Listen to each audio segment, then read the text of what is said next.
Hi everyone, it's Miss Gergen, and today we are going to learn about solving quadratic equations using the quadratic formula. So the quadratic formula is used to find the solutions of a quadratic equation. It looks like a big formula, but it's actually very easy to memorize using a little story. So the story goes, a negative boy wasn't sure if he should go to a radical party. Radical means like cool. He decided to be square, that means to be lame, and he missed out on 4 awesome chicks. The party was all over at 2 a.m. So, why do we want to know the quadratic formula? Because when in doubt, you can always use the quadratic formula to solve and find the solutions of any quadratic function. As long as it's quadratic, it has that x squared term as its biggest exponent, you can use the quadratic formula to find the solutions. Sometimes they're going to say words like the x-intercepts, the roots, solutions, like we just said, and the zeros of the function. All those words are used interchangeably, and all of them can be found by using the quadratic formula. So if you, for some reason, forget how to factor, how to solve by completing the square, or by taking square roots, guess what? If you just memorize this formula and can plug in some numbers and use order of operations, you can do it. So let's give it a try. So the first step to solve using the quadratic function is to make sure the function is in standard form and set equal to 0. So if you recall, standard form is ax squared plus bx plus c equals 0. So I put our first equation here, 2x squared plus 3x minus 5 equals 0. Next, you'd want to identify and write down your a, your b, and your c. Your a will always be found in front of x squared. Your b will always be found in front of the x, and your c will be that constant. Now, your c is -5 because you always want to use the sign in front of a number. So now that we've identified our a, b, and c, we make sure we know our formula, right? And we start plugging in. Please, when you plug in, make sure you plug in with parentheses around the number. So this is what it should look like. Negative b. So we put negative parentheses 3. We replace the b with a 3. And the inside as well, b squared, so 3 squared minus 4. A is a 2, c is a -5 over 2a. Now, please keep in mind, why is there a negative there in the front? Well, in front of our b here, there's an invisible -1, right? So here, where our 3 is, there's an invisible -1 on the outside. That's why we put parentheses when we plug it in. And those two numbers are now multiplying, the -1 to the 3. So in our next step, we're going to multiply -1 times 3, which will give us -3. And when we start simplifying using order of operations, we want to make sure that we treat the radical, right, this, as a grouping symbol, and we're going to start by simplifying under there using order of operations. So we're going to start with that 3 squared in the front, right? So what did I write? Instead of 3 squared, now we have a 9. Okay, then the next step, which is the trickiest step and where most students mess up, but we're not going to mess up, is when we multiply the 3 numbers there that are all next to each other. Now the trick here is what 3 numbers are multiplying there. Is where we mess up, but we're not going to mess up. It's -4. Why -4? You might be thinking it's -4. Same thing, but when we're trying to multiply that number to what's next to it in parentheses, we're going to use -4 times 2 times -5. So we're multiplying these 3 numbers together. So -4 times 2, -8. -8 times -5, positive 40. So that is why here now we have a plus 40. Now, fairly easy, we're going to do 9 plus 40, 49. We're still working underneath that radical.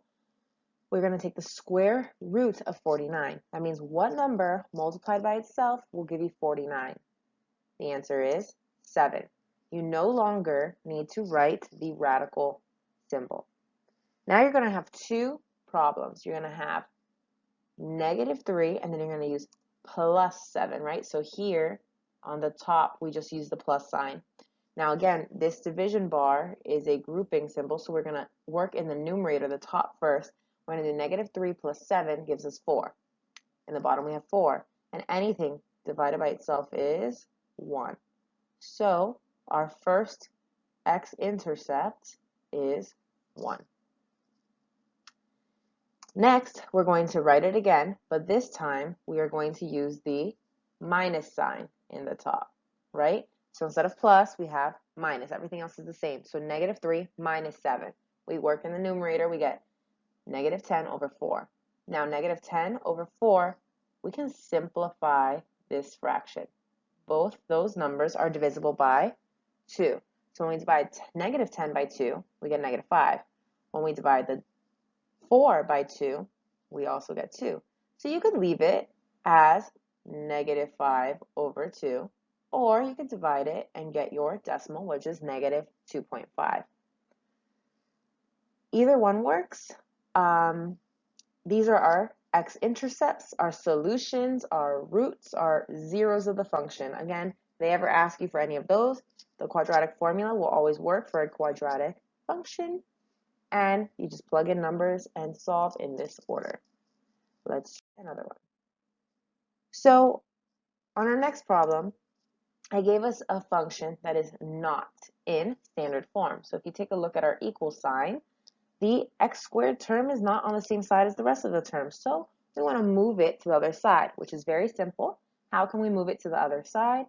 Well, we use inverse operations, right? So the inverse of negative 8x squared, if I want to move that whole term over, I am going to do plus 8. Oops, 8. That came out ugly, but 8x squared. Whatever we do on one side, we're going to do on the other side. So we're going to add 8x squared on the left-hand side, and then I brought it down. So we have 8x squared minus 14x plus 3. We now have it in standard form. Our a is the number in front of x squared, which was 8. Our b, we're going to be careful here. We're going to make sure we take that sign. So it is negative 14 is b. And our c is 3. Okay? So we're going to plug into our lovely formula, ensuring that we use parentheses. So I would pause this video and I would take a second to plug it in on my own right now and see that I plug in the numbers in the correct spots with the parentheses so that I can simplify it correctly. Okay, so when you plugged it in, you should have gotten negative 14. Now remember, where does that extra negative come from? It comes from the fact that there is an invisible negative 1 in front of the b, so there's going to be a negative 1 out there always, and then you plugged in negative 14. So when we simplify that front part right here, a negative 1 times a negative 14 will give us positive 14. Then I like to move on to inside the radical, and I have negative 14 squared. That means negative 14 times negative 14. A negative times a negative is a positive, so we are going to get 196.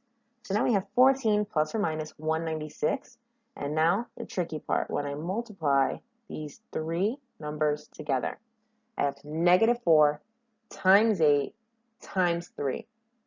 There was only one negative there that I said, right? Negative 4 times 8 times 3. So that means we're going to get a negative 96. Now we can subtract 196 minus 96, and that's going to give us 100. And we can go ahead and multiply the 2 times 8 in the denominator. Next, we want to take the square root of 100. So what number multiplied by itself will give you 100? 10. You do not have to use the radical symbol here. It's a perfect square. The answer is 10. Now, we're going to write one time with a plus. So we have 14 plus 10 divided by 16. We work in the numerator first in the top. So 14 plus 10 is 24. Now, we have 24 over 16. Those are big numbers. They're both even numbers, so we can simplify them. What can I divide both 24 and 16 by? Well, we can divide by 8. So 24 divided by 8 will give us 3, and 16 divided by 8 will give us 2. sorry. So we have 3 over 2. So when we divide 3 by 2, you can leave it as the fraction 3 over 2. That's fine, it's acceptable, but the decimal equivalent is 1.5. So that works. That is one of our answers. Now we're going to write it again, but this time in the middle, we are going to, instead of write a plus sign, right, 14 plus 10, we're going to write it with 14 minus 10, right? You take turns, one time with the plus, one time with the minus. Again, work in the top. 14 minus 10 is 4. So we have 4 over 16. Again, we always simplify these even numbers here. We have 4 over 16. What are both those numbers divisible by? And the answer is 4. So when I divide 4 by 4, I get 1. And when I divide 16 by 4, I get 4. So again, 1 over 4, 1/4, is an acceptable answer. You can leave it as 1/4. Or you could divide it, and the decimal equivalent is 0.25. These are your two x-intercepts. Again, they could ask you to solve for the zeros of the function, the solutions, the roots, or the x-intercepts. These are your two answers, and this is a method that can be used if you're not sure how to factor, if something's not factorable, which is definitely possible. When in doubt, use the quadratic formula. Thank you.